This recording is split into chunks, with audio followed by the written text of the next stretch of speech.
Now, part 5 of the system of particle rotational motion. Principle of moments, rotational equilibrium. Suppose this particular beam is there and having the two masses, M1 and M2 are hanging. And here the fulcrum is there, the support. And the distance is D1 and D2. So here F1, the weight of this will be M1, moment F1 into G, and moment of this force of F1 will be M1G into D1. Right? Similarly, for this particular mass, the force F2 becomes M2G and moment of F2 will be M2G into D2. Now just to see, moment means the force into perpendicular distance or the distance here, perpendicular distance from the point of application to the fulcrum. Here it is known as the fulcrum.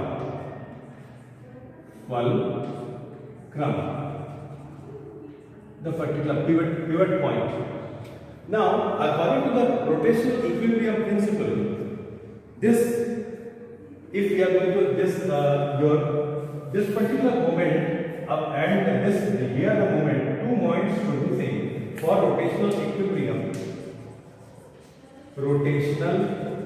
equilibrium. These two moments of F1 and F2 are same. So we can write M1 G D1 is equal to M2 G D2.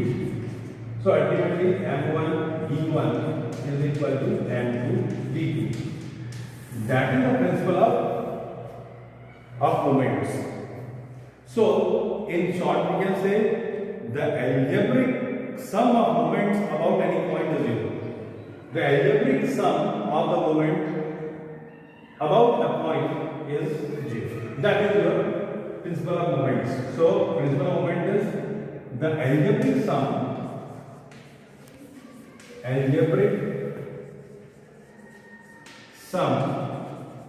of moments of forces about any point is 0. Means in short we can say that the clockwise moment is equal to the anti-clockwise moment. ये क्या करेगा, ये कोशिश करेगा इधर घुमाने का इस तरफ, और ये क्या करेगा इस तरफ घुमाने का. तो ये दोनों का अगर ये फलक्रम है तो ये रोटेशनल इक्विलिब्रियम के लिए ये दोनों इक्वल होना चाहिए. That is the principle of moments. Next point is your couple. A pair of equal and opposite forces acting on a body along two different lines of action constitute a couple. मतलब क्या है? एक body है जिस पर दो force लग रहा है. यहाँ एक बॉडी है, एक फोर्स इसका, एक फोर्स अगर ऐसे लग रहा है, एक फोर्स इधर लग रहा है. जैसे हम यहाँ पर दिखा रहे हैं, एक फोर्स ये डायरेक्शन में, एक फोर्स ये डायरेक्शन में. तो ये दोनों का पॉइंट ऑफ एप्लीकेशन अलग हो गया. एक फोर्स इधर लग रहा है, पॉइंट ऑफ एप्लीकेशन ये, एक फोर्स इधर लग रहा है, पॉइंट ऑफ एप्लीकेशन ये. अगर ऐसा होता है तो यहाँ पर यहाँ का टॉर्क है, यहाँ का टॉर्क है, इसको घुमाने की कोशिश करेगा तो ये इसी को बोलते हैं couple and it will rotate the object. इसको इस ऑब्जेक्ट को घुमा देगा. That is the couple. तो मैथमेटिकली अगर हम इसको देखते हैं, यहाँ पर एक ऑब्जेक्ट लिए, यहाँ पर मान लेते हैं एक फोर्स का पॉइंट ऑफ एप्लीकेशन ये है, दूसरा फोर्स का ये है पॉइंट ऑफ एप्लीकेशन, और about this particular point it try to rotate. ये इसको इस तरह घुमाना चाह रहा है, ये इसको इस तरह घुमाना चाह रहा है. तो हम लोग moment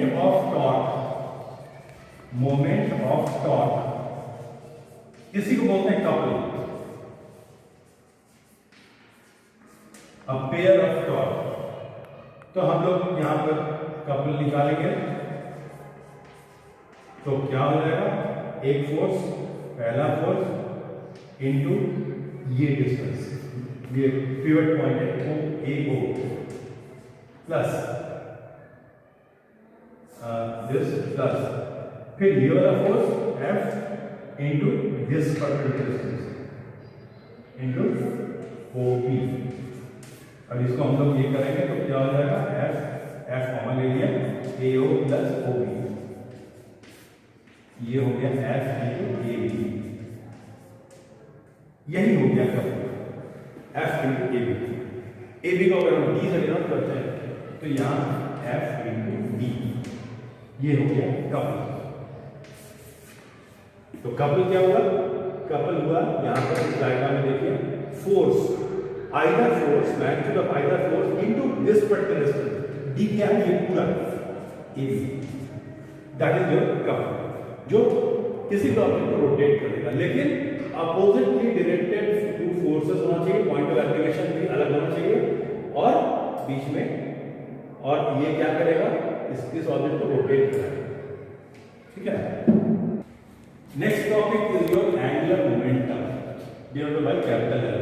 the angular momentum of A particle rotating about an axis is defined as the moment of the linear momentum and the perpendicular distance of its line of action from the axis of rotation। जैसे यहाँ पर इसको इस चीज को हम लोग formulation के रूप में L R क्रॉस P लिखते हैं, R cross P, L angular momentum, R position vector and your P is the linear momentum. जैसे यहाँ पर एक ऑब्जेक्ट है, ओरिजिन है वो, इस ओरिजिन यहाँ पर एक पर्टिकुलर पार्टिकल है, इस पार्टिकल पर ये पार्टिकल ये जो एक्सिस ऑफ रोटेशन है ये वाला, इसके अबाउट इसको रोटेट करना है। तो अगर लीनियर मोमेंटम ऐसे लगा हुआ है in this particular direction, linear momentum is acting, then angular momentum is R cross P is your angular momentum, perpendicular distance into linear momentum into means cross product into linear momentum L और R cross P। तो ये linear momentum जो हम लोग translatory motion में पढ़े हैं, linear momentum translatory motion के लिए और एंगुलर मोमेंटम रोटेटरी मोशन के लिए, वही चीज है, कांसेप्ट वही। अब इसका फिजिकल मीनिंग क्या होता है? देखिए यहाँ पर physical meaning of angular momentum, physical meaning of angular momentum. तो फिजिकल मीनिंग का मतलब क्या होता है? जैसे यहाँ पर यही ये कंसेप्ट है, मान लेते हैं यहाँ पर एक पर्टिकुलर पार्टिकल है P, कैपिटल P से लिख रहे हैं पार्टिकल, यहाँ पर ये पार्टिकल कहाँ पर है? R पोजीशन वेक्टर पर, ओरिजिन से R इसका क्या है? Position vector. इसका लीनियर मोमेंटम मान लेते हैं इस पार्टिकल पर ऐसे लगा हुआ है, this is the linear momentum, linear momentum का ये डायरेक्शन, और ये जो लीनियर मोमेंटम है ये R के डायरेक्शन से एंगल बना रहा है थीटा। ठीक है। अब ये लीनियर मोमेंटम क्या हो जाएगा? it will resolve into two components, FR and PR and PT, linear momentum PR and PT। तो PR का मतलब क्या है? रेडियल लीनियर मोमेंटम, ठीक। और इसका वैल्यू कितना हो जाएगा? P cos थीटा, और PT का मतलब क्या है? Tangential linear momentum, tangential linear momentum.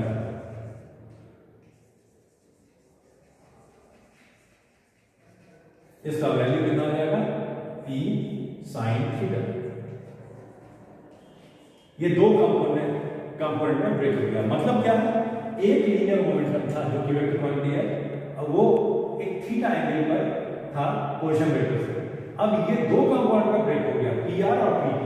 PR क्या हुआ? रेडियल, और PT क्या हुआ? Tangential. Now the question is, अब यहां पर हमको लीनियर एंगुलर मोमेंटम का डेरिवेशन करना है, तो हम क्या करते हैं? ये पॉइंट ऑफ एप्लीकेशन है, इससे एक डॉट करके पीछे एक लाइन ड्रॉ किए और यहां से भी एक परपेंडिकुलर ड्रॉ किए इस लाइन पर। तो ये जो डिस्टेंस होगा that is the perpendicular distance, यही परपेंडिकुलर डिस्टेंस है। तो यहां पर ये परपेंडिकुलर डिस्टेंस हुआ। अब यहां सबसे इंपॉर्टेंट बात यहां है कि परपेंडिकुलर डिस्टेंस ये समझ में आ गया, ओ एन या डी, और यहां पर ये जो लीनियर मोमेंटम का दो कंपोनेंट है पी आर और पी टी। देखिए P R it does not play any role in case of rotating the object, rotate कराने में कोई भी रोल नहीं है पी आर का, केवल टेंजेंशियल कंपोनेंट जो है उसका रोल है। Tangential component is only rotating the object, so P T. तो टेंजेंशियल कंपोनेंट क्या है, p sin theta, so angular momentum is equal to b into p sin theta. तो यहां पर d है इसलिए l इज इक्वल टू, ये कितना हो जाएगा, b cross p, cross product हो जाएगा साइन है इसलिए b क्रॉस p। अगर ये d की जगह r होता, if this b is equal to r, तो हम लोग l को, जो कि हम लोग पहले r कंसिडर किए थे, इसलिए r क्रॉस p, ये बेसिक फॉर्मूला है, वेरी इंपॉर्टेंट फॉर्मूला होता है और the angular momentum r cross p, r position vector या d r लिखो या d लिखो, एक ही चीज है, और p लीनियर मोमेंटम। सो ये इनटू नहीं क्रॉस प्रोडक्ट, ये साइन थीटा के लिए हम लोग पढ़े हैं वेक्टर प्रोडक्ट में, a b sin theta is equal a cross b, तो वही r cross p, that is the angular momentum. Okay, thank you.